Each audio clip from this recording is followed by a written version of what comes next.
Истинската причина защо трябва да проверявате налягането в гумите, когато е студено.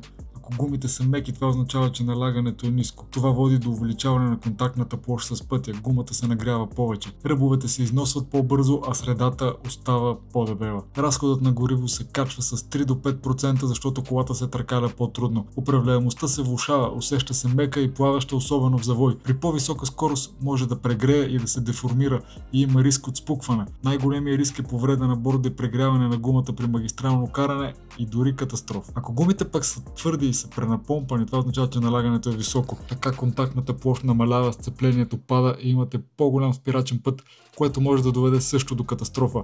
Средата на протектора се износва по-бързо от краищата му. Колата става по-твърда, усеща се нервна, усещат се дупките и неравностите много повече. Спирачният път отново се увеличава, особено на мокро.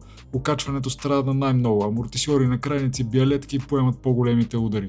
Казано просто, при всеки 10 градуса спад във външната температура, налягането пада с 0,1 бара. Преди всяко дълго пътуване или при по-големи спадове в температурата е хубаво да си проверявате гумите. Проверявайте гумите преди да са загрети и ги помпайте по табелката на колоната на вратата или на капака на резервоара, също на студено, ако е възможно. Последвайте ни за още полезно съдържание, свързано с автомобилите и безопасността при шофиране, и споделяйте с приятел, така помагате на канала.